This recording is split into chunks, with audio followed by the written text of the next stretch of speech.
आज की हमारी चर्चा का विषय एक बहुत ही छोटा सा लेख है, mindfulness and the path to success. हाँ, छोटा है पर इसमें भगवान बुद्ध के कुछ ऐसे विचार हैं जो मतलब सोचने पे मजबूर कर देते हैं ना। बिल्कुल।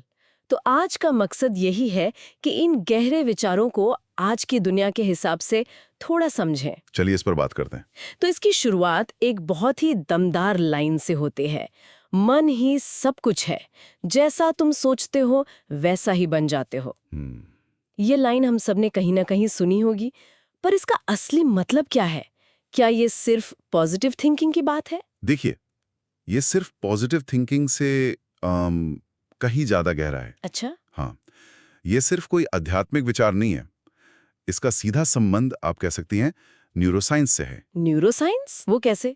जब हम लगातार किसी एक तरीके से सोचते हैं, मतलब चाहे वो डर हो या आत्मविश्वास, तो हम सचमुच अपने दिमाग में वो क्या कहते हैं न्यूरल रास्ते बना रहे होते हैं, उन्हें मजबूत कर रहे होते हैं। मतलब एक आदत की तरह। बिल्कुल। तो जैसा सोचते हो वैसा बन जाते हो। ये एक तरह से दिमागी कसरत का ही नतीजा है। वाह, तो ये तो दिमाग को ट्रेन करने जैसा हुआ। सही पकड़ा। अच्छा, इसी सोच को आगे बढ़ाते हुए लेख में एक और बात कही गई है, अगर जीवन में दुख है तो घबराओ मत, हर दुख अपने साथ एक सीख लेकर आता है। ये सुनने में तो बहुत अच्छा लगता है, पर क्या ये नजरिया थोड़ा खतरनाक नहीं हो सकता? खतरनाक किस लिहाज से? मतलब कहीं ये लोगों को मुश्किल हालात से निकलने की कोशिश करने के बजाय उन्हें चुपचाप सहने के लिए तो नहीं कह रहा? ये एक बहुत जरूरी सवाल है। देखिए, यहाँ फर्क है सहन करने और सीखने में। अच्छा। ये विचार हमें विक्टिम बनने से रोकता है। जब हम किसी मुश्किल को सिर्फ एक बुरी घटना की तरह देखते हैं, तो हम बेबस महसूस करते हैं ना। हाँ, बिल्कुल। लेकिन जब हम पूछते हैं ये स्थिति मुझे क्या सिखाने की कोशिश कर रही है, तो कंट्रोल वापस हमारे हाथ में आ जाता है। तो हम पैसिव से एक्टिव हो जाते हैं। बिल्कुल। ये एक्टिव प्रॉब्लम सॉल्विंग है। इसका मतलब ये नहीं कि हालात को बदलो मत, बल्कि ये है कि बदलते हुए हालात से कुछ सीखो भी। सही बात है, मतलब नजरिए का ही सारा खेल है। हाँ। तो ठीक है, ये चुनौतियों को देखने का एक तरीका हुआ, लेकिन असल सवाल ये है कि इस नजरिए को अपनाकर सफलता तक कैसे पहुंचा जाए? लेख इसके लिए 3 चीजों का एक क्रम बताता है। क्या? शांत मन, सही निर्णय और सच्ची मेहनत। ये क्रम मुझे बहुत दिलचस्प लगा। आमतौर पर हम इसका उल्टा सोचते हैं कि बस सच्ची मेहनत करो, बाकी सब ठीक हो जाएगा। हाँ, मेहनत पर ही सारा जोर होता है। लेकिन यहाँ मेहनत को आखिर में रखा गया है और शांत मन को सबसे पहले।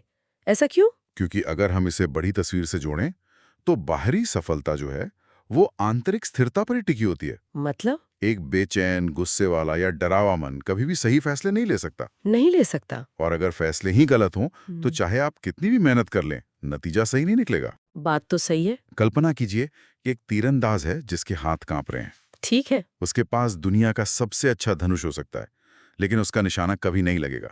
वो शांत मन ही कांपते हुए हाथों को स्थिर करता है। क्या कमाल का उदाहरण है।